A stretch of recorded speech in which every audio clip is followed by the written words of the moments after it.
But ow. Are we live? We are live.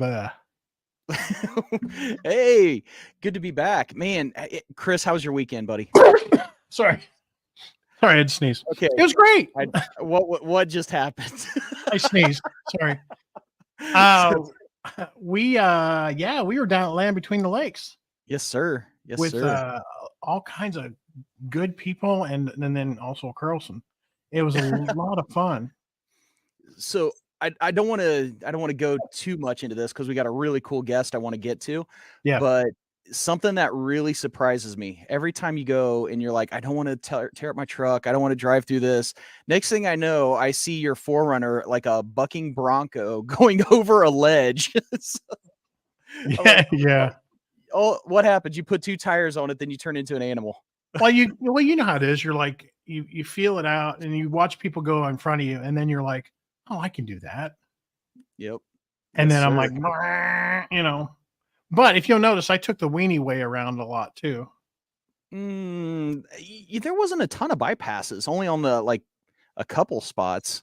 Yeah. But yeah, you had to drive most of it. And then that beachside launch, that was really cool. Awesome. Yeah. Yeah. And then I think there's a couple videos. The elk.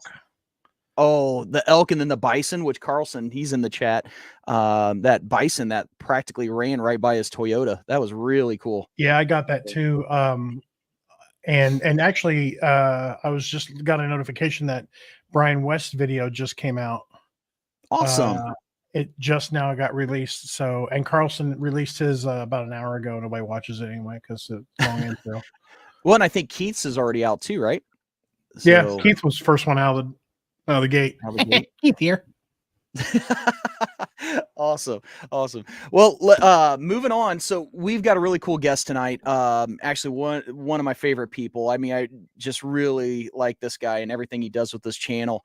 I mean, from farming to kayaking to hiking to trail running, the guy does it all, and he's such a joy to talk to and just a great human being. Let's bring in Mr. Jason Wish. Wow. Or some or a sticker. Some kind of a sticker. Are you ready for me? Oh, yeah, man. We're good. We're not talking about the Sheltoy Trace. We're talking about farming today. Yes. We'll talk about it all, but I want to talk about melons. There we go. Hey, thanks for having me on, guys. Yeah, actually, thanks for coming in, because I'm sure, when does the busy time start for your farm? Because you get to where that's all you can do. You can't really break out and get on the trail. So, and I'm sure that's not too far away. You start prepping. Yeah, a lot of cleanup work.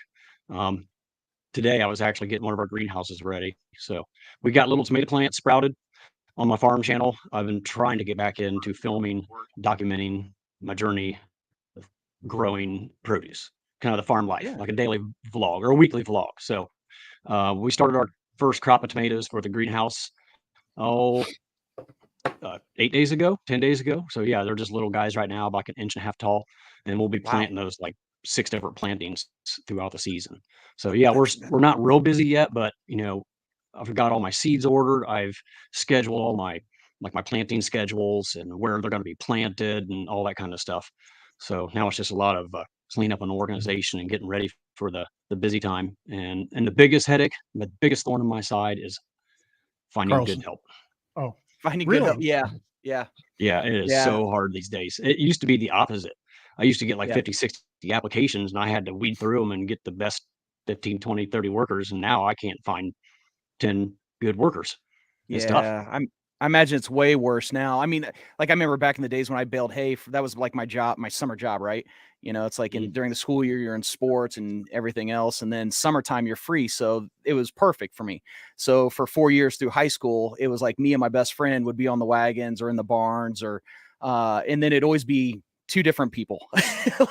2 different people would come in. They wasn't very consistent, but they could always find somebody to help out. They'd help out once or twice.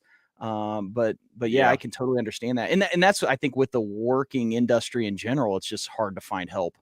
And you got to pay big money now. Seems like nobody really wants to work for less than $20 an hour these days.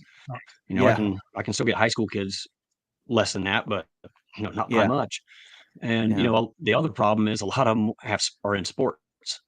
So Mm. come August, football practices start and soccer practice, and that's when we're really getting into the heat of our season. August is Yeah. our biggest month. July is Yeah. pretty darn big too, but August is the biggest. So we rely a lot on homeschoolers. Mhm. Homeschool kids are available to come in the mornings, even when school starts. I can usually still get them out here helping in the morning. So Do you have any that has Amish been a near you? lifesaver.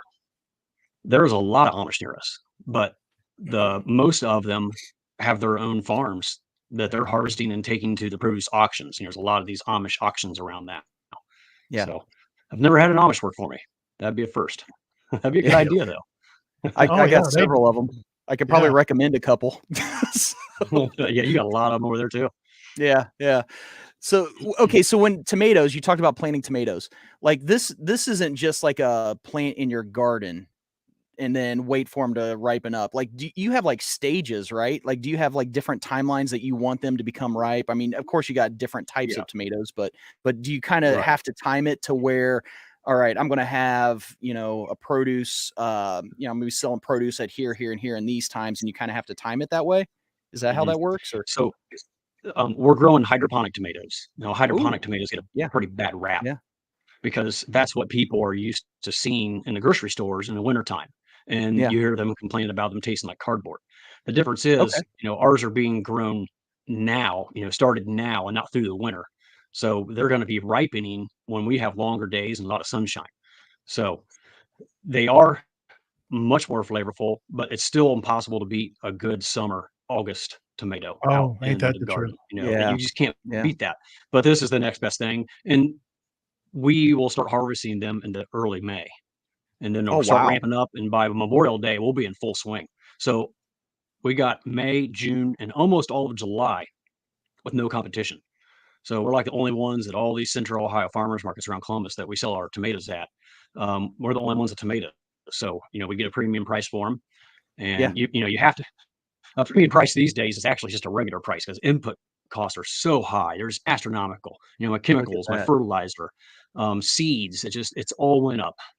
And, everything for all the plastic products that we use in the greenhouses. These little blocks you see in this picture here, those tomatoes are probably 8 weeks old and they're ready to put out into their buckets in the main greenhouse. This is what you see right there is what I've been working on cleaning up and getting ready to bring my plants out into that stage right there.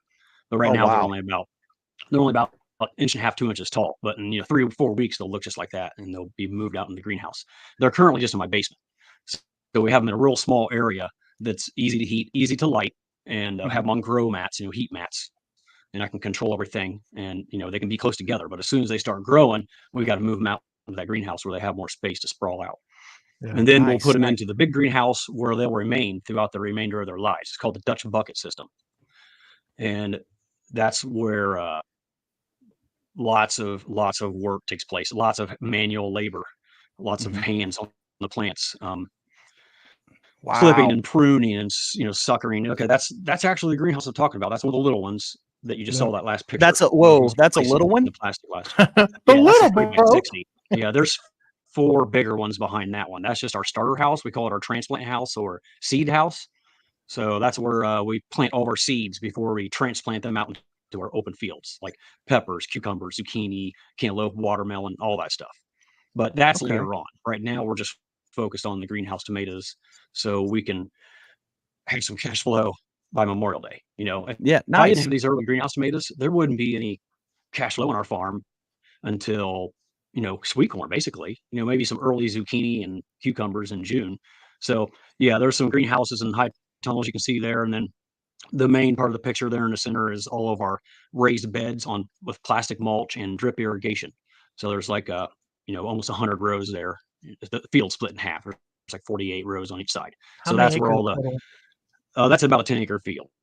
So that's like cucumbers and zucchini, cantaloupe, watermelon, peppers, all those things I just mentioned. So Yeah. those are Well, the high value crops that we'll start harvesting in pretty much end of June and then all the way till frost in October, wow. early October. That's crazy. How many tomato plants would you say are in your greenhouses total? Just best guesstimate. I wouldn't expect you to have total inventory, but Oh, I know exactly what it is. oh, okay then. So the one we're going to be planting first that I just germinated that are about an inch and a half tall. There are 615 in that house. Then the next planting will be 1,000, then the next planting is for when things are getting closer to field tomatoes, and I don't need quite as many. That house has 400 or 500, sorry, 500. And then we have a grape tomato greenhouse just for grape tomatoes, not cherry tomatoes. We like Oh the yeah. grape tomatoes. They're oval Yeah. and they're sweeter, a little more Yeah, my firm. kids love them. Oh, yeah. Yeah. Yeah, man, you just pop them like candy. We have like 400 in there. And Wow. then when those start fizzling out just a little bit, then we'll be ready for our field crop. And that will be our fifth and sixth planting out in the fields. So we're walking from one greenhouse to the next right into the field. And you know, How many that's people? one of the things that okay. No, I was going to say, how many people does it take to do all of that? Like to just for the greenhouse part of it, and with the tomatoes, how many people does it take to actually operate that? Yeah, I mean, I usually just rely on 2 ladies Okay. to do the for me, the picking and the packing, and they'll also help with some of the other things like clipping the tomatoes. You know, as they grow tall, they're just going to Yeah. fall over. So they're trellised Yep. from above, from a cable Oh, system with strings. And every week they grow a foot, so you got to clip them, and then you got to cut the clusters down to 4 tomatoes because sometimes they'll have 8, 9, 10, 11 tomatoes on there. We cut them down to 4, so you get 4 nice big ones. bigger Yeah. ones. That's Yeah. something you can implement in your own garden too. Some of these things that we're doing, because if you get a bunch of little small tomatoes and you rather have some big sandwich slicers, you trim some of those back, and that can put all the energy into the remaining ones that you leave. And then we got to plant, prune suckers. That's the big job. Those things are sprouting suckers off every branch. So every Yeah. week we're pruning a sucker off. Otherwise, it just turned into a big, unmanageable bush. And then you got to lower them. That's a job that most of the hauler guys that work for me don't like, because they're the ones that get that job. You got to be able to reach the 7.5-foot trellis and Gotcha. unwind the spool and drop the plant and lean it. It's called the lower lean method. And it's definitely a shoulder workout after doing a couple thousand plants, but that's something that needs done every week. Once they reach the capable, you got to drop them to keep them in that manageable area where you can work on them. Now, this has always been a family farm, right? A lot of intensive labor involved. Yeah. So this has always been like a family farm, like even in the beginning. Is that like who kind of started out? Real quick, I'll give you the condition in just a couple minutes here. So my great grandfather, I'm a 4th generation, so my great grandfather started the farm early 1900s with a few cows, and I'm sure it was more like everybody had kind of a little homestead back then. Sure. And they had extra milk that their family wouldn't consume, so they took it to our town on pony cart and sold it to the railroad workers. We had a major railroad hub called the Big 4 Railroad here in Bellefonte, Ohio, back in the day, and they would sell all that extra milk to them. And one of their oldest sons decided to start a milk bottling business with that about 20 years later in the 1930s, and it was called Hopewell Dairy.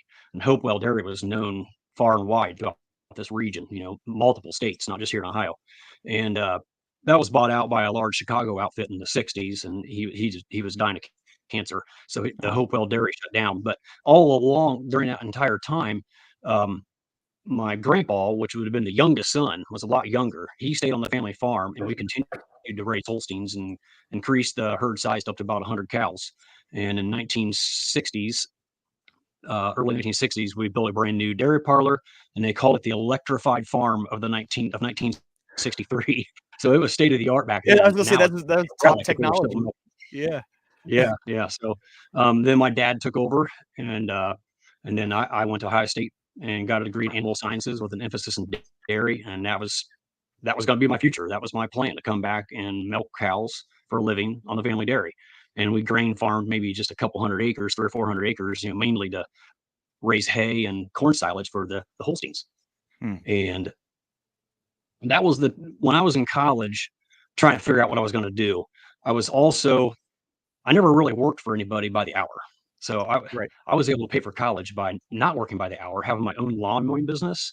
And then my other free time, I would sell sweet corn out of my mom and dad's garage. Dad would plant extra corn, sweet corn on the family patch, and it was always too much. So whatever the raccoons didn't get, I would pick the extra corn and put a sign out our busy U.S. route we have here, and about a half mile down the road, and customers would flock to our house and buy sweet corn. And when I say flock, it might have only been 30, 40 dozen, but when you're in high school and college, times $3 a dozen, you feel like you're making big money. Yeah. And customers would ask me, what? Or they would comment, if you had green beans or tomatoes here, this would be a one-stop shop, and I would buy those too. And I got the wheels turning. And I was like, man, I want to try growing some more crops, different crops. And that's what I did. I started out with tomatoes and green beans, and from there things kind of took off and blossomed. It's always been customer driven. Yeah. So if I had customers wanting a specific item that I didn't carry, I would try growing it the next year. I didn't really try to go out and just grow random stuff, just hoping I could sell it. And things eventually took off. And by 1998, I was married and moved to our current location that we're at now, here on this US Route 68.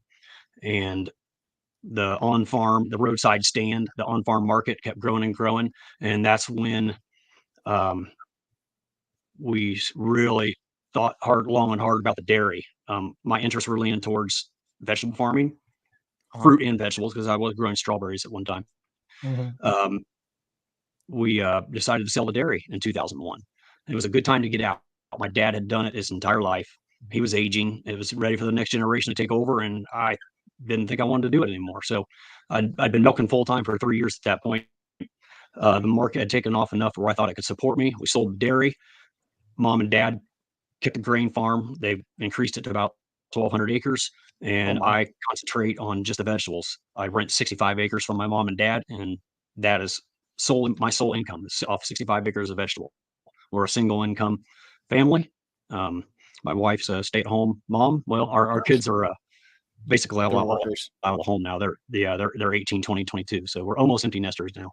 But yeah, we got in at the right time. 2001, we went full time, and that was when the buy local movement. You hear about that everywhere. Farm fresh, farm to table. Buy local movement. It was just booming, and there was a farmers market popping up in every suburb around Columbus. And at one time, we were attending 14 farmers markets throughout the week. Now we're down to about 7 or 8, and we've added a second retail stand with a mobile trailer at a busy intersection. So you kind of figure out what works and what doesn't work. And at this point in my career, after 25 years of doing this, I'm streamlining, trying to get more efficient, make a little less hard manual labor for me. And sure. Do your kids want to do this at all? That was always my hope. Right. So my oldest, he's a senior in nursing. So I think he's going to be. It's a good career. He wants to like be a travel nurse or something. Yeah, there's always going to be a work in nursing. Oh yeah, I'm a nurse. There's a part of him. Yeah, he doesn't want to see the farm go away. So maybe he'll do that for 3, 4, 5, 10 years. I don't know. And then maybe he'll want to come back. I don't know. Or maybe try to do a little bit of both. My middle son, who's 20, is a full-time YouTuber now. We were talking about this the other day briefly.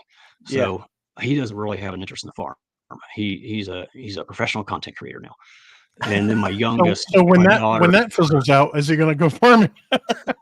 Maybe he does still help me. So throughout the summer months, he will still, pick sweet corn. The more experienced workers get on the sweet corn crew. So he'll be out there help me pick sweet corn a couple times a week. And then my youngest, she's a senior in high school, and I think she's going for education. But she really is my right hand girl on the farm right now. She takes care of a lot of the human resource stuff, so it makes my life a lot easier. Yeah, I don't have to do the firing, but she does a lot of hiring. Is this the sweet corn crew right here? Yeah. Actually, the guy in the lower back. This is probably 4 years old. Yeah, that's Blake right there, and then that's my niece up in front in the black, and the other ones, I got a nephew back there in the back too. They're good workers. The other ones have moved on. They're in their own careers now. So that's the thing. You get some good workers here during high school and often through college, and then they go off and pursue their own careers. But I've been fortunate.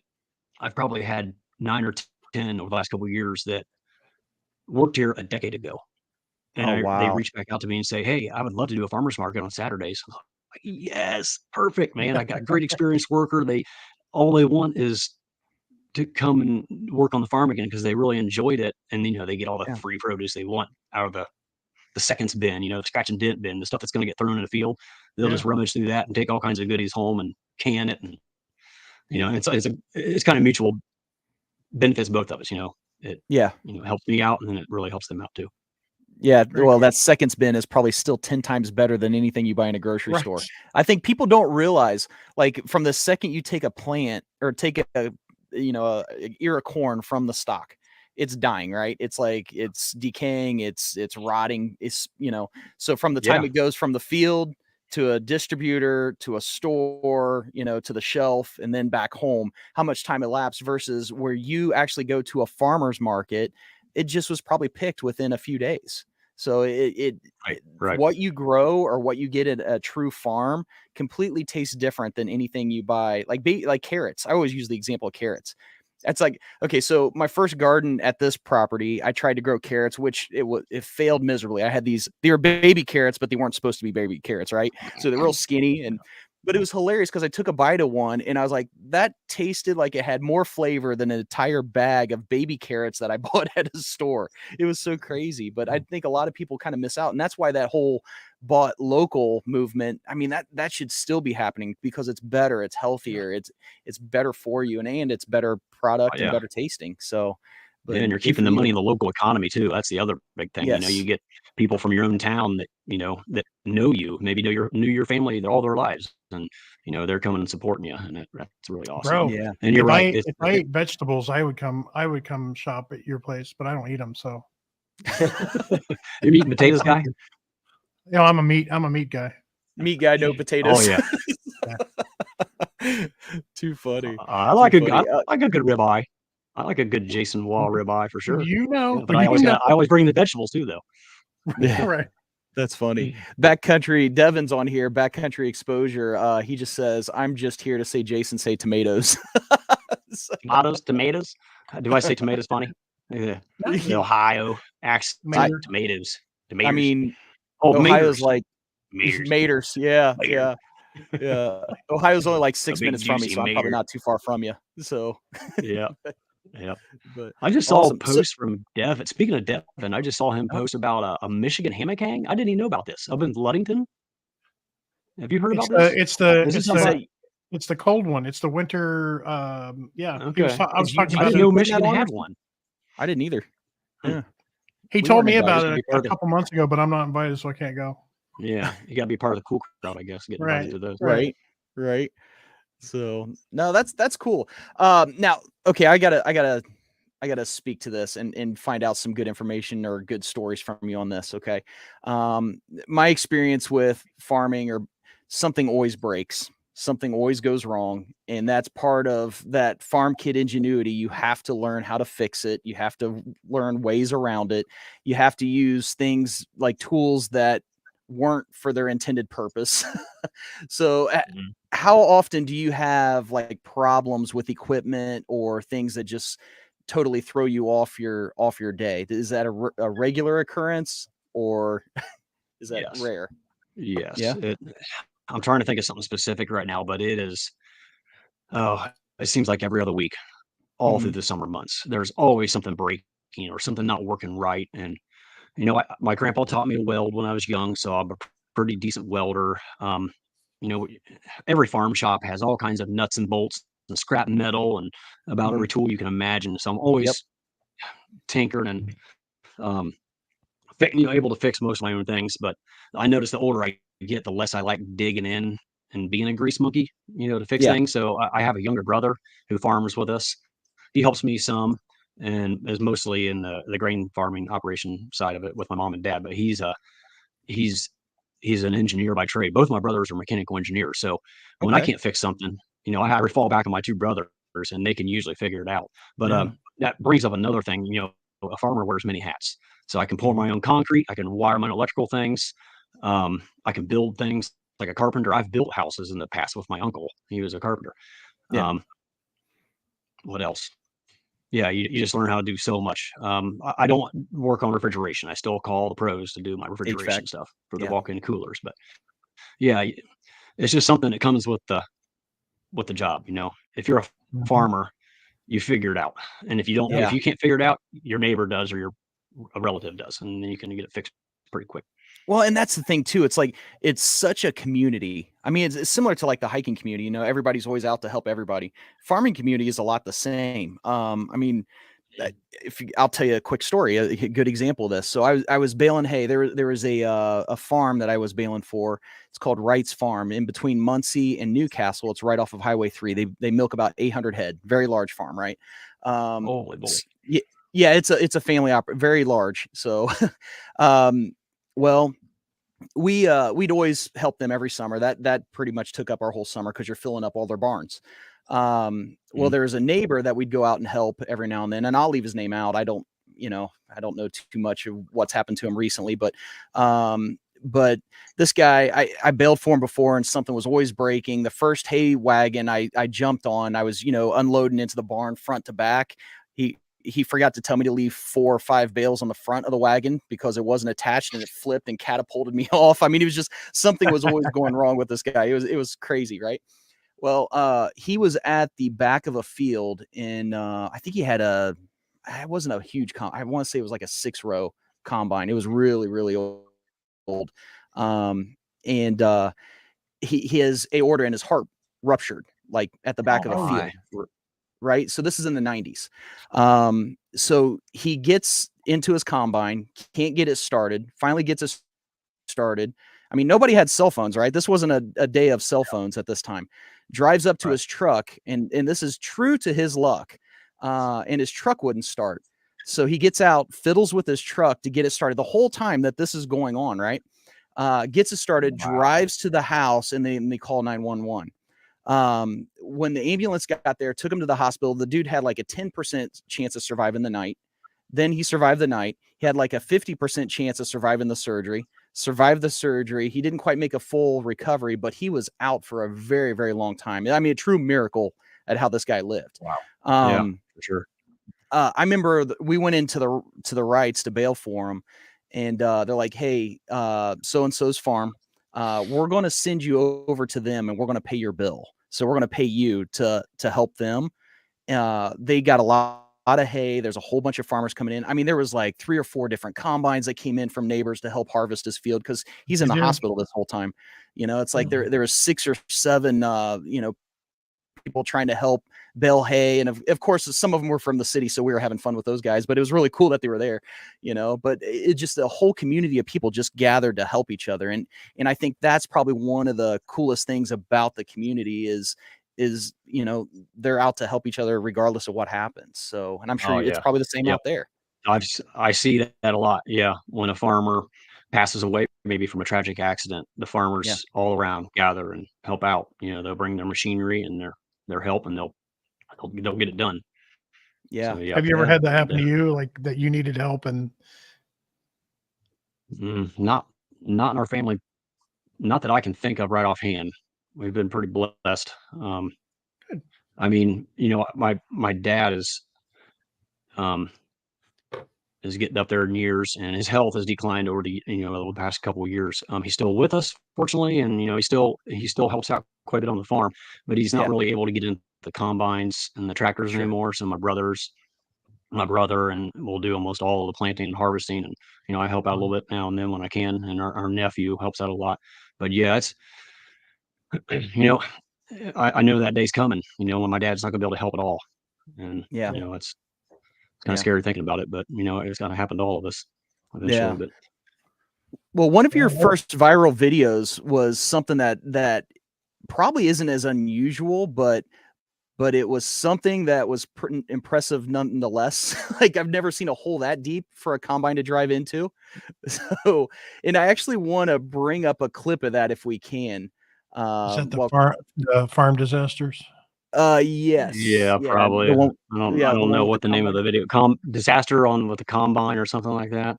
Yeah, that was. Yep. So I want to bring up this little clip here. Oh my gosh! Look at you. Look at how old is this? 3 years ago. Come on, that's 3 like years. 5, I thought. That was before FKTs. Reality. That's right. All right, I'll play it. All right. It's so deep that we cannot unload into the grain truck, so we've had to bring an auger over to unload. Take a look at this. Wow. Oh crap! It looked like the ladder was buried into the ground. It ended up pretty good down there. So we're going to unload into this auger. So there's my dad right there. Get the weight off the combine. And my younger brother. So, yeah, I got ripped in the comments about this quite a bit right there. Why's that? The unloading auger on the combine is just way, way bigger than the little auger we had there. So we had to scoop that all up by hand. Yeah. But we couldn't get that out. We had to unload, offload all that weight. Yes. So that was pretty funny seeing seeing him up there after burying that. So Thanks, many people Chris. were wondering, why did you drive through that mud hole? And, you could see it. It was a rented land. We didn't Yeah. know there was a wet spot there, and it was a waterway, a grown-up weedy waterway. We just happened to drive into it. Usually you just cross them, no problem. But there was probably a blown out tile that made a sinkhole there. So 100%. yeah, that video was the first video that kind of put my channel on the map. I guess it got me monetized. I probably had 400 to 600 subs at that time, and that just started taking off. I think it ended up at 1.7 million, something Yeah. like that. Yeah, the original one. This is one off of your this is a collaboration of all I your reloaded it. Yeah, I reloaded Yeah. it on the farm channel, Yep. maybe. Yep. Yeah, that one took off. I remember you saying that took off over 1 million views, and I'm like, man, that's crazy. And I'm sure you always get the experts to tell you what you should have done, but Oh yeah, the keyboard nobody, warriors know it all. yeah, no one's going to take a piece of equipment that expensive and drive it in a hole. I mean, that's Right, not the right. intention. I mean, you Yeah. always have like busted tile. You may not even see the ground is mushy Mhm. underneath until you just sink in Sure. it. It just happens. So, but that's crazy. So, And okay, then so there was go a. ahead. I was just gonna say. Then there was another. Unless you were gonna ask me about this other video, No, the go ahead. pumpkin video. Go ahead. Okay. All right. So just was it last fall? 2 falls ago. So fall of 22. I thought I would go out and do a silly short. That was when I started thinking about doing some shorts. It was like I'd only done a couple, and that was when I was just hearing about shorts were the new big thing, and you had to do some shorts. So I took my shotgun out and a chainsaw and a little hacksaw, and I thought, I'm going to go talk about how not to pick a pumpkin. I'll just do some silly video, like 15 seconds long. Yeah. And I said, this is. I started off with the shotgun. Boom, and shot the stem off of the pumpkin. And then I freeze the frame and put a red X. That is not how you pick a pumpkin. I think I did that like 3 times. And then the other time was sawing it. Once with a chainsaw. And each time I stopped the frame and put an X up. Yeah. Oh, this is the sweet corn one. I tried to copy it. I tried to do another viral short with the sweet corn one. Well, I like this one.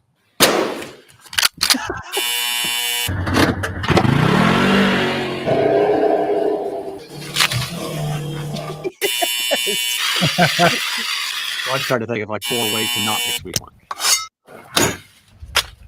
Love the sound effects.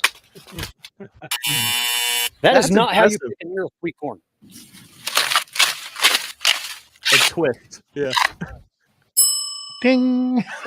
So that was the same premise as the pumpkin one, but for some reason the pumpkin one just took off and it went to 17 million. I think I have that Wow. too. Wow. That video alone got me 15,000 subs. So this is where what's kind of Right. weird about shorts. Unless Yeah. your shorts are exactly about what your long form content is, it doesn't help you. I mean, in Right. reality, my channel's probably be about 10 to 15,000 subs of backpackers and hikers. So Is there's this, the pumpkin one. Oh, is is this this it? the one? Yeah, that was it. All right. That's a good shot. Yeah, harvested it pretty good. Maybe that is the new way. You know what? I bet I got 100. I don't know how many thousands, tens of thousands. Oh yeah, one of them's biting it. That People is not comment how on you the pick a mating. pumpkin. We pull the vines off the stem. You can see there's 4 vines on every stem. Sometimes we cut them, but early in the season we like to pull the vines off because if we cut them, the stem will dry out and turn woody very quickly. So this Woody allows the stem. pumpkin to maintain its dark green color on the stem longer. Just like that. Nice. Yeah, Nice. that silly That's really video. cool. I wish it would have went viral on my farm channel. Because then maybe my farm channel would be doing good. It doesn't help me in my Yeah. backpacking channel at all. Yeah. Or kayaking. Well, that's funny. That's a good. We'll just transition right into that. So, farm life into backpacking. How does that correlate? Like, how are you able to plan your trips, or when do you usually plan your trips with your busy farm schedule? Yeah. I mean, it's always pretty difficult in the summertime. That's why I do most of my backpacking in the fall when things start to slow down a little bit. Um, I mean, the way it started was back in 2016. I'd kind of gotten my farming career where I wanted it. I wasn't really interested in making it any bigger. If I did make it bigger, I'd have to start hiring migrant workers to help with the harvesting. I wasn't Sure. going to try to hire more than 30 high school kids. It was just too much of a headache. So I was looking for a new challenge, and that's when backpacking. My wife suggested trying backpacking some, and that's really how I got into it. It's a suggestion from my wife to try to get, just go get away from it all, some solitude, some time alone in the woods, just to get away from the farm. And then I found myself always thinking about, the limited time that I have while I'm out there. I wonder if I can complete this whole loop on the 2 days, 3 days that I'm out here. So I found myself just automatically pushing myself every time I went backpacking to try to complete the trail that I was going to be on and see as much as I could see.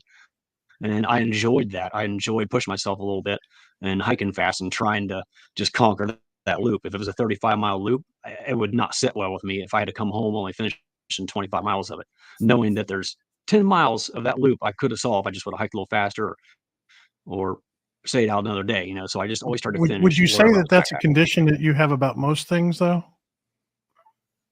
I don't know. That'd be a good question for my wife. Yes. I don't know. That's a great question. Oh, that's fantastic. So when you first started backpacking, like, what was it like going through and searching the gear? What channels were you watching to try to learn about it? And where were some of the Right. areas you Oh, were just yeah. looking to go? Syntax 77 and Frozen. Yep. I mean, Yep. how The many of best. us can say that? A lot of us Yeah. probably. All Yeah. of us. I mean, All of us can. Yeah. I Yeah. had my first camera. I just threw it out. I was cleaning out my office with my wife a couple weeks ago, and I threw out my very first camera that I used to vlog with on the trail. So yeah, I used to see Syntax walking down the trail and filming himself, and I was like, man, I grew up with one of those big old fashioned cameras from the late 80s, VHS. big Oh, yeah. camcorder with a full size Yep. VHS. And I used to vlog. I was vlogging when I was 14 years old, didn't know what it was, Hey, but I was just everybody. doing it for myself. Yeah, exactly. But I was filming things around the farm. I did little farm tours and us playing on the trampoline and at the pond with all of our neighborhood kids. So I was always into filming videography in some way. I didn't edit anything. It was just raw footage on the tape that we would watch over and over. But then when I finally learned how to edit, actually, where I learned how to edit was putting together a 60th birthday video for my mom years and years ago. Really? Gee, Christmas. I was like, I think that's what anyway, that's when I first started editing footage, learning how to do that. And yeah, Syntax and Frozen, watching them, and I was like, I want to start filming my ventures. My kids were young; they're like 7, 8, 9, 10, and we got so much awesome footage of filming them on our little man trips, we would call them. We'd go Yep. out to some state park lake and go boating with my brother, and we'd do some man stuff, challenging things for the kids. We do little time trials, climbing trees, starting fires, cutting wood, all that fun stuff you do out in the woods. So yeah, a lot of good memories from that. But yeah, it was Frozen and Syntax that got me started, Wow. I think. And now you're pretty much, do you primarily do tent? Or are you hammock also, or which way do you I go started with out that? hammock. Okay. I mean, thought I you was did. always in a tent growing up. I mean, I grew up on the Yeah. farm, cowboy camping, and when the Yeah. weather was inclement, staying in a tent, like a dome tent from Walmart or whatever. I Sure. didn't know about hammocks until I watched Frozen and Syntax. Frozen. Yeah. Started off with a Hennessy hammock. That was my very Yeah. first hammock. That was mine 2016. too. That was mine too. Yeah, Yeah. pretty good hammock. Uh-huh. Definitely like the Dream hammock a little nicer. When I do leisurely trips, like a boat trip, with the Colonel, we would take his little fishing boat out on a state Uh-huh. park lake or something and do some stealth camping. I would like to hang in my hammock. Mhm. Sometimes when I kayak, I'll bring both because I have a little more room. I'll just pack them both in there. So if I have a nice sandbar and there's thick and impenetrable bush to get into the woods, I'll just use the tent. But if it's a fall and you can get into the woods better, I would prefer to use the hammock when I'm going relaxing trips for sure. Yeah. Yeah. Do you do a lot of fishing with kayaks, or are you just pretty much primarily just a float and camp kind of guy? Yep. Yeah. You There's know, nothing wrong with that. I think I burnt myself out on fishing when I was a kid. That's all I Ah. did in my childhood. We'd go camping and fishing, and I got. Curl says I got a lot happier talking about backpacking. What's wrong, Curl? You don't think I'm a happy farmer anymore? He hears all my complaints about farming. Yeah. One more thing I got to say about farming before we Yeah. move on away from that. Yeah. that Yeah, I was definitely. thinking about. I got to give props to my mom and dad for allowing me to have this opportunity. Yeah. I mean, they rent me their land. I get to use all their equipment. I couldn't do what I do without their help, without them allowing me to do this when I first got into this back in 2000 or 98, 2001 full time. And then my wife was right there with me at the by my side, helping me do everything. I mean, she was right there on the corn planter with me, planting stuff and harvesting things, going to farmers markets when she was like 7 months pregnant. Oh my I mean, goodness. Wow. I think back to all these things that we went through to get this farm started, and it was incredible the amount of help that I had from family, and I couldn't have done it on my own. And yeah, sometimes you forget about those things. Well, and that's a work ethic that never goes away. Like in anything you do, you know, it's like you see it all the time. It's like I see like a little 5-year-old Amish neighbor that in every October I know he's going to be out polishing pumpkins. I mean, he can't do a lot. He can't carry him. He's not big enough, but he's out there wiping all the mud off of them and everything. So but those are things that just teach you how to succeed in life. I mean, if you're willing to work for anything, you're going to accomplish it. And that's where it always starts, is with our moms and dads. You know, that's where it begins. But you get up early. It teaches you how to get up early and get your day started. Yeah. And that's something I just failed to mention about my wife. You know, she married me thinking I was going to be a dairy farmer.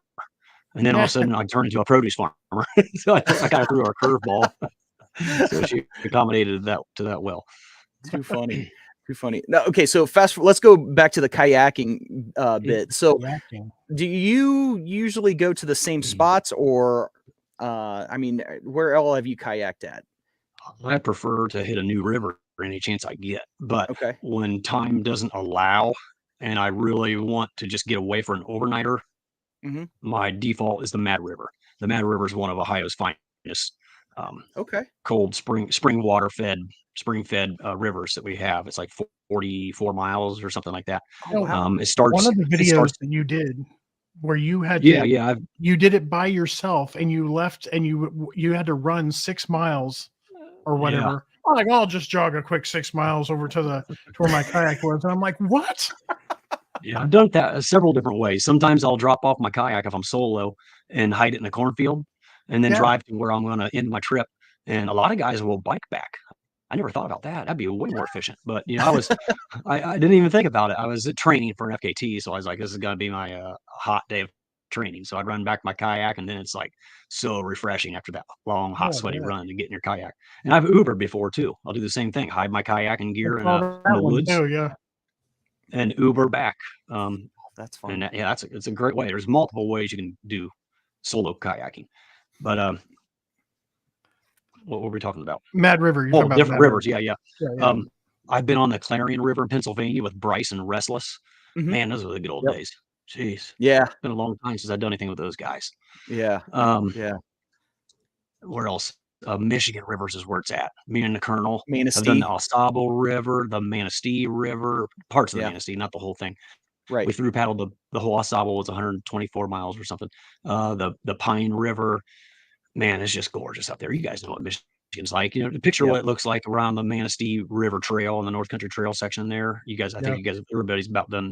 Pretty much done that trail. That is a beautiful area. I love Michigan rivers. But when I can't get away in the summer, I'll try to save those for fall. I always like to do one big trip in the fall. But in the summertime, I can usually get away for a night or two, and I'll just do some local rivers. Okay. Yeah. So it kind of cracks me up because, you know, you're so calm and relaxed paddling down, just floating with the water, but then you put some trail shoes on the guy and he comes to life. So it's almost like you have two different personalities, from your hiking personality to your kayaking personality. Like I don't like, is it the physical challenge, and then all of a sudden that's what brings you to life? Whereas, you know, with a river, I guess you're kind of, unless you're literally trying to paddle down river, it's not really that challenging for you. So you get into the FKT process. You start thinking about that. Let's talk about your very first FKT. You just wake up and you think, man, I want to go hike 360 miles or 320 miles? 343. Okay. All right. So 343 miles, I'm going to go to try to do it in 9 days. So what's that thought process like when you first come up with that idea? Yeah, that was 2019. So I'd pretty much backpacked every Ohio trail, every loop. There's like 8 or 9 loops, circuit hikes in Ohio. I did them all. I did the Knobstone out there by you guys. Yeah. I did the Laurel Highlands with Frozen and Gary, the Manistee River,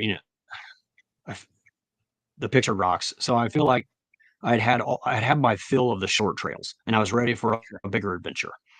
Just like, and who was I hear talk about this the other day? Can't remember, but anyway, maybe it's Frozen talking about the PCT. I don't know. Yeah. But I just was craving a long distance trail, and I had recently hiked was it the West Rim, maybe with. I remember you doing the West Rim. Yeah, in Pennsylvania with Restless and Goat and Timmy and Goat, yeah, and Bryce. And I remember I pulled ahead of them guys. I mean, I don't know why. I kicked myself for pulling because you're you. That's why. Adirondacks. Jeremy, I gotta apologize to you. I'm so sorry for leaving you guys behind at the Adirondacks. What was I thinking? That was stupid. I was like, on so much fun. I was just like, hey, I'll see him at the end. So, I don't even know how that happened. Anyway, I mean, if you really think about the Adirondacks real quick, if you really think about, you were literally only 3/4 of a mile ahead of us. It just was like 5 hours. Right. Exactly. Yeah, it was a big jump. So yeah, 2019, and I was ready for a longer challenge. And Bryce is the one. I never knew what an FKT was in 2019. I'm hiking with Bryce, and we're ahead of everybody, ahead of Restless and Timmy a little bit, and we started talking about hiking fast because Bryce was already into ultra running a little bit, right? And he told me you should consider an FKT. It's like fast hiking. That's what I thought it was. I didn't know FKTs were running mostly, but I was like, man, FKT, I better go look this up. So I looked it up, and that was at the same time I was looking for a long trail adventure, and I saw that it had an FKT on it. The Sheltowee Trace did, and it was 9 days, 18 hours, whatever. And I crunched the numbers, and it was 36 miles a day. And it's like, that's more miles than I've ever hiked in a day. I think at the time 23 was my record on the Knobstone. Yeah. And I was like, but I think I can do this after crunching the numbers. And, I think I pretty much have my gear dialed in, all my good ultralight gear. Yeah. And I feel like I have my nutrition dialed in pretty good, things that I like to carry on trail to be light and high calorie. And I went for it. And man, I went through some horrible, horrible times. And looking back on it, if I put myself in that moment, think about the pain I endured on oh my gosh, my wife's dancing in front of me in the doorway. Sorry. Man, I just completely lost my train of thought. No, yeah, I don't know why I ever went back and did it again. Why would I ever go back and do it again? I don't know. And I say that every time.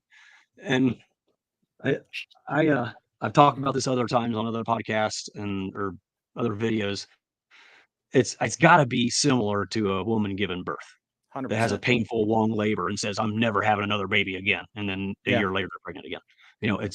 It's got to be something like that. I mean, you kind of forget all the horrible, painful memories.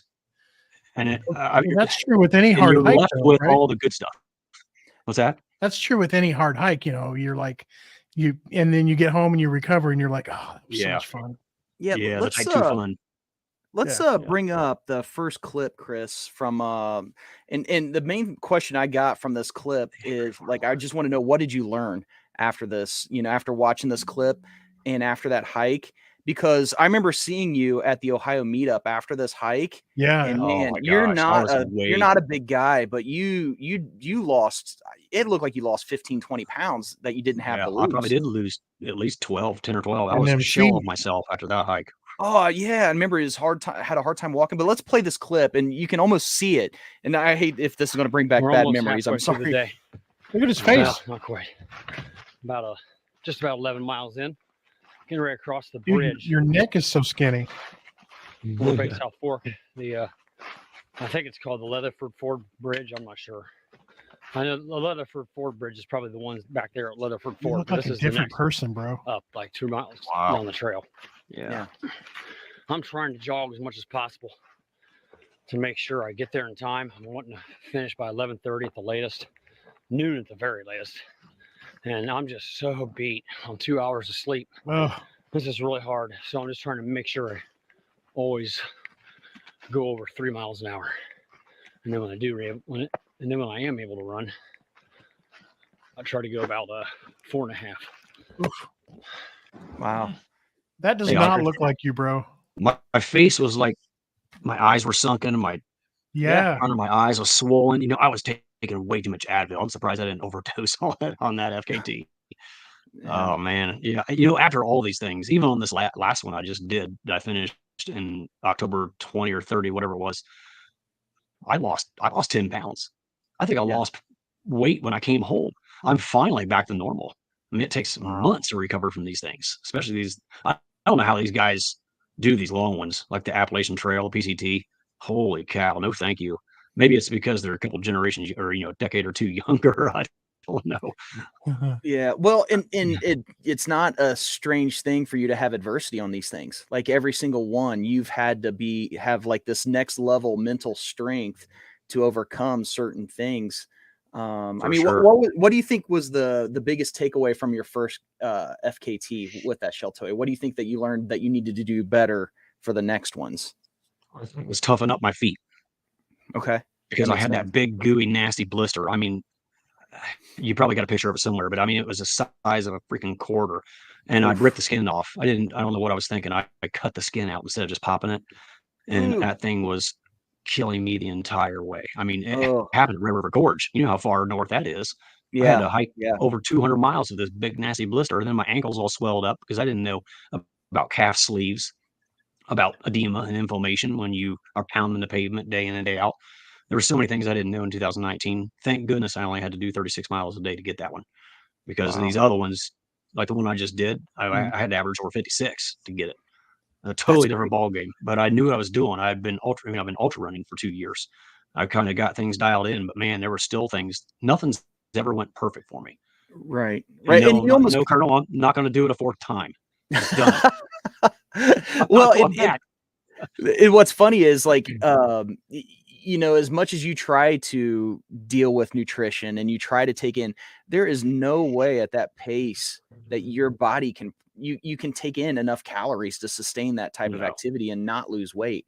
So, I Mhm. mean, outside of like, if you do take in enough calories, then you're probably feeling sick from eating so much food. So, I mean, it seems like that would be a hard thing to deal with also. Did you have like KT tape or anything like that that you use for the blisters or Yeah, and the first how you got 2 through it? I had to. But this last one, I never got one blister. Never. I Oh, might have had a wow. little hot spot under the tongue of my shoe that lasted a day. Yeah, I mean, as far as the foot health, outside of my foot health, it couldn't have been better on this last one. Um, and a part of that is due to how well the Ultra Olympus 4s treat my feet and the Topo Pursuits. Yeah, Okay. might have did the Topo Ultra Venture 2s as well. But it was the foot muscle pain on this last one. You know, I think I was Really? having a problem with electrolytes. I mentioned this in all my videos, all my live streams. The foot pain was so bad at one point, I almost couldn't even walk anymore. And it was Mm, like the most severe pain, hardest thing I ever did in my entire life. And I was only at the halfway point. I didn't know how I could take another step. And then you hope that you wake up an hour or two later feeling somewhat refreshed. When in reality, you need 4 to 6 hours for your body to kind of heal itself. That was my yeah. problem. Since I couldn't run because of the foot pain, I couldn't get the amount of sleep I needed, thus making me have to go longer, 21 to 23 hours a day to keep on pace instead of just running for 16 or 18 hours and sleeping a normal night, Wow. like a lot of guys do. So my Wow. back was up against the wall on every single one of these things. And I'm Yeah. glad I That's got it. It was a great accomplishment. And I'm proud of my time I put down. I know I could have done it a lot faster, but I'm never going back. I've had my fill of the Shelter Way race. I'm ready for new pursuits in life. Yeah, I believe you. I believe you. So now, what were the shoes that you used on the first FKT? Was that just the The Temp superiors? Ultra Temp 3. Yeah, Okay. Okay. All right. is that what they're called? The Temps, Yeah, yeah. I think so. I think Yeah, so. and then, the second one, it was the Olympus 4s again. So, Gotcha. I really like Gotcha. those shoes. Yeah. Well, I don't know if Chris is frozen or if he's sleeping. I have I am no idea. frozen. Are you? Okay. Well, at least I know you can hear me. So- Yeah. You guys keep going, but no more videos. Sorry. Oh, that's fine. That's fine. So no, all right. So talking about the last FKT, you kind of feel like you have an understanding of the trail, right? I mean, that you got to have it memorized. You know about the dogs. You know about all the surprises that are on trail. How confident were you going into that you're actually going to beat that time? Because that's an insane. Why don't you tell everybody what the actual time that you finished that 340 miles on was? It ended up being 6 days, 9 hours. So the record was pretty soft, to be honest with you. If you compare it to like the Pinhoti, like almost everybody knows what Pinhoti is, or the Mid-State in Pennsylvania, those are both about 350-mile trails, and they both have a little bit more elevation than the Sheltowee, and they both have supported times of 5.5 days, approximately. So that's what I felt like I needed to put down. If I couldn't put down 5.5 days, I know it's going to get beat. And I was on pace for 5.5 until I started experiencing some of those problems, and I saw that slowly slip away, and I was just trying to go sub 6, but then that slipped away as well because I ended up walking at least almost half of that trail. I probably walked. I just couldn't run anymore, so I just had to walk long days, and ended up at 6 days, 9 hours, which is I hope it'll stick around for a year or two. It'd be nice, but it's gonna get broke. Yeah, some good ultra runner, some mediocre ultra runner is going to come along with a great crew and have great weather conditions, and it's going to stomp my time. It's not going to be that hard, but well, it's still a fun experience to. I think the dogs will keep most of them away, from what I hear. Maybe, yeah, they can be bad. Did you have trouble with them? Not this last time. It was nighttime when I went through the notorious dog sections, and the worst one where they almost came out and attacked me on part 2 on number, my second one in 2021.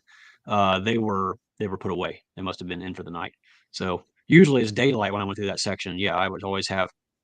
I carried my 380 not this last time, but 2 times ago, because I was solo the whole time going unsupported.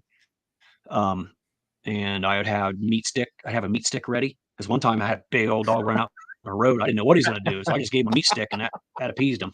And I always have a little dog spray with me, not bear spray, but just like a little can, like a little personal mace kind of thing. So yep. That's crazy. Never been bit yet, but definitely got close. So what did you have to do to kind of prepare for that? Like what were some of the things you do to like physical training and stretching? Like what were some of your routines for that? I actually had a coach. So you guys know who Jeff Garmeyer is. I don't think so. He's the first male Triple Crown hiker. Oh yeah. And calendar year Triple Crown hiker. Wrote a book called Free Outside. Now has a movie out called Free Outside. You guys got to watch that. It's pretty cool on the Colorado Trail, FKT. I hired Jeff for about 5 months on this last time and I'd had a coach prior, and I was to him for a couple months, but it was mainly for ultra racing. We were going to be doing a lot more speed work type stuff, things that would help you better in an ultra race. But Jeff brought a different, have some different aspects to the training that incorporated FKT, training with your kit, getting things dialed in your kit, so you know exactly what you need when you're out there, especially for like an unsupported attempt, and more training for just those long days.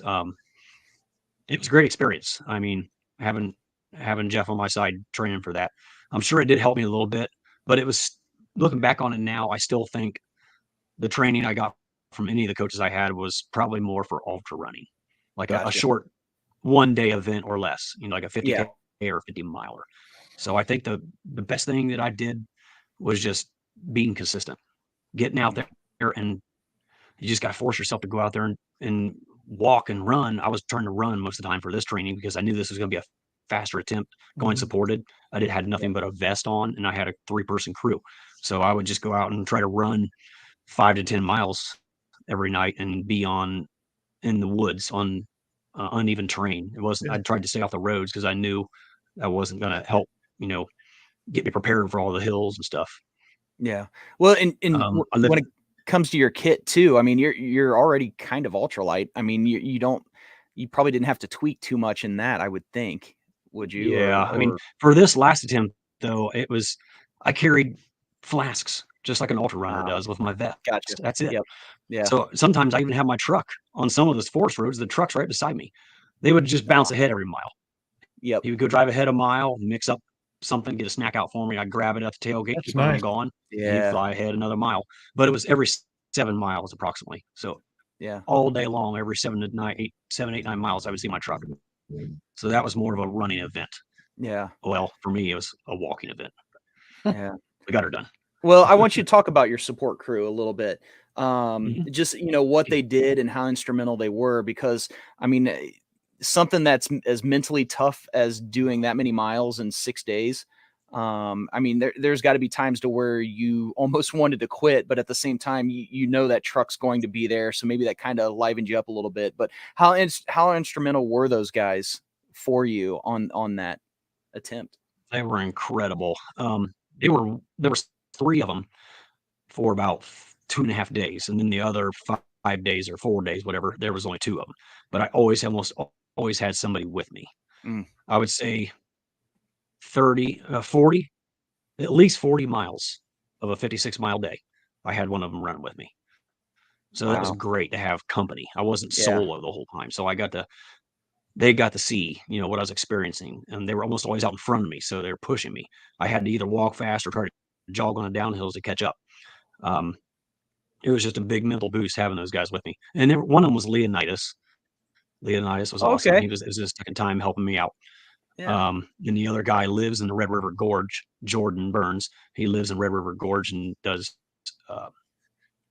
teaches kids how to, outdoor survival type stuff. So Okay. he's real familiar with the trace, and he's done it 3 times already as well. So having him with me was invaluable because I didn't have to focus on where the blazes are, where the turns are at, pull out my Gaia app or far out and know where I'm at. I just kind of followed him. Yeah. And then the other guy, Chris, he's a runner from Cincinnati. I don't even know how we met, but we follow each other on Strava. But he was down there for just 2.5 days. A great marathon distance runner. So all 3 of these guys were capable of running with me out on the trail, and I had everything dialed in on the spreadsheet for those guys. All they had to do was kind of follow my spreadsheet. Wow. Wow. They knew all the gear was in my truck, all the food was in there, and I would tell them what I want, and they would drive ahead. And Leonidas or Jordan usually would hook something up, and I would get there. They'd have a chair out for me or a mat on the ground for me to lay down, prop my legs up, ice, whatever I needed. That's Pop an awesome. Advil. So yeah, I mean, it was a great experience. So for anybody out there that's never done, that's done FKTs or hasn't done FKTs, the supported style was really cool. That is cool. It was more like an ultra race that just never ended. That's awesome. That's awesome. Well, and I know the Colonel's in the chat. He was with you on all of them, right? I mean, he was pretty much there the whole time. He came down for the last day Okay. to film me coming out the finish. I think he was there for, I don't know, the last 13 miles. I can't remember. No. He came down for the final night. He got there in the dark when I was making the final 46-mile push.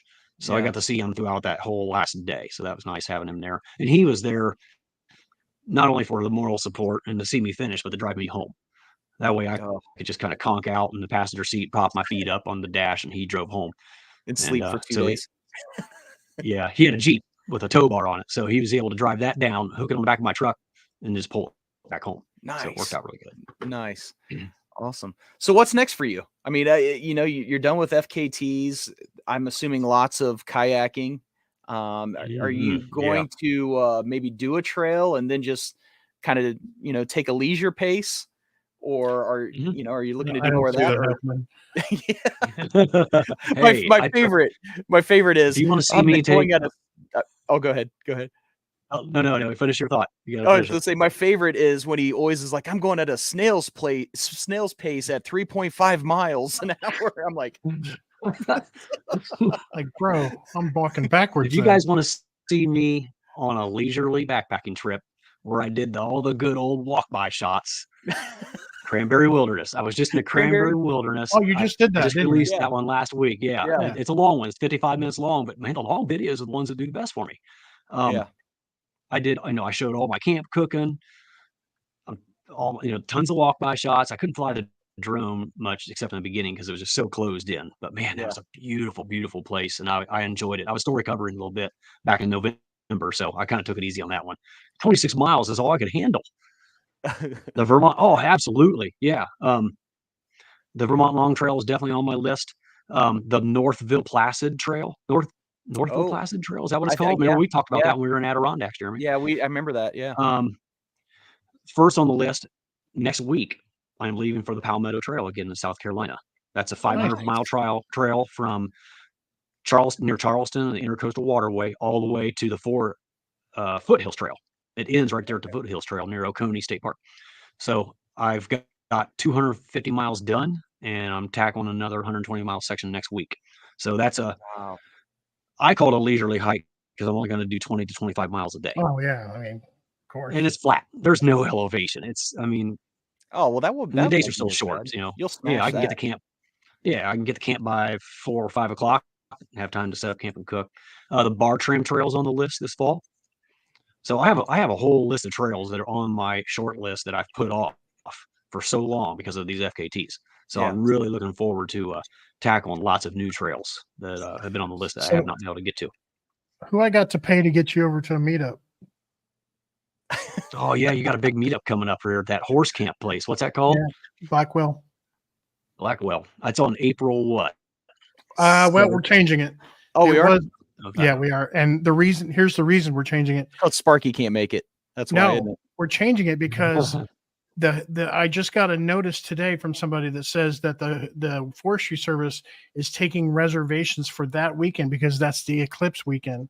And so it will be inundated with people. So we have to move it out a week. So it'll probably be the next week. So it'll be around the 13th of April. Okay. Then there's a good chance I can make it because I think I was telling Jeremy the other day, the 9th or whatever your original date was. I think I have an ultra race I'm thinking about doing. So I'm not giving up FKTs and ultra races completely. I'm still going to stay in shape. See, here's the main reason. I'm 50 now. I'm in a brand new age group. I'm Welcome to kick welcome butt, man, against these late 50-year-olds out there. I didn't stand a chance in the 40-year-old age group. I got slaughtered in every race, man. But now that I'm in the new age group, I might stand a little bit better chance at maybe making a podium in my age group. I don't know. Sweet. So well, that's awesome. Well, like I'm not like Flatiron Jim said, it's like, as long as you don't stop doing it, you don't have to worry. I mean, you just keep going. You just do it. You do what you can every day that you're alive. So, and that's that 93-year-old that I seen on top of Flatiron. So the hardest trail in the valley, like what freaking 1,900 feet gain in a half mile. It's stupid. Holy moly. And he was at the top of that. Yeah. Does it every week. So, wow. Well, I hope we're all able to be hiking when we're old men like that. I know. That'd be awesome. I know. Yeah. So, well, awesome. Well, any last thoughts, Jason? I mean, it's awesome having you on. Why don't you tell everybody where to find you and where to find some of the best produce on planet Earth?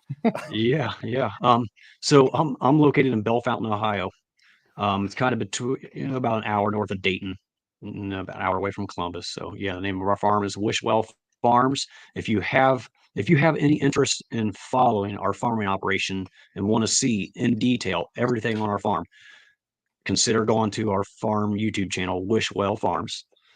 And then my personal YouTube channel is Jason Wish. And it's the same thing on Facebook and Instagram. All my personal stuff is Jason Wish, and the farm side of it is Wishwell Farms. Awesome. The only other final thought I got is, I kind of miss the old meetups that we used to have, the Ohio YouTube meetups. There's the Wishwell Farms page. So yeah, I finally it's still not monetized because I haven't got enough watch hours, but I got the subscriber base part down. But Jason, I think, that's why I started having ours over in Indiana, is because Adam stopped, and I'm like, well, we're gonna put Indiana on the map. That's right. And so that's why we have them twice a year. When's your other one? It's in the fall. We do spring and fall. Oh, okay. Yeah, I'd like to try to come to one of those. Yeah, we'd love to have you.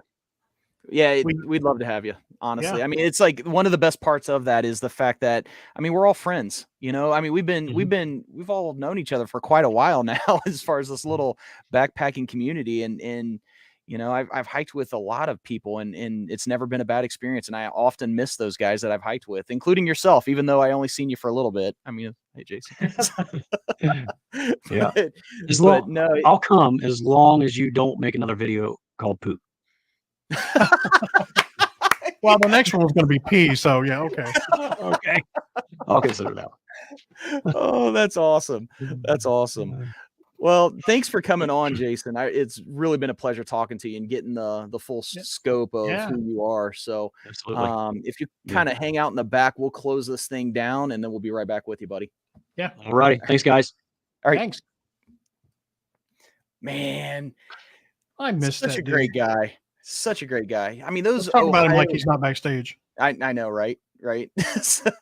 But he's right. Those Ohio meetups, I miss them too. I mean, everybody was so close and close knit and had great campfire stories. I mean, that's where I met you. I met you and Jason. I met David. I met Goat. I met everybody at those things. Yeah. So that's where we all met. Yeah. Yeah. So, but thanks for everybody for coming in. It's, this has been a great conversation. I knew it would be, just with a class act like that guy. So I can't wait to see what he does next. Coming up at the end of the month, I believe it's February the 28th. Last Wednesday, we missed out Tyler from Bronkbuster. Guy, I might as well call him the horse doctor. He's fixing these parts and making these Broncos way more capable than what I even thought they'd be. He is going to be on, and I'm really excited to talk to him. So he'll be on February 28th. You got anything coming up, campfires and cat holes? Next week we have maybe a show without a guest. We might talk about do a trip debrief. We might talk about Carlson has recently taken up macrame, so we're going to dive into the world of macrame. He's going to build it. He's making me a plant holder, so I'm really excited about that. Okay. I guess we'll find out about that later. That's right. Stay tuned. All right. Well, thanks for everybody for tuning in, and we'll catch you next time. Beep, beep, beep, beep. Outro music.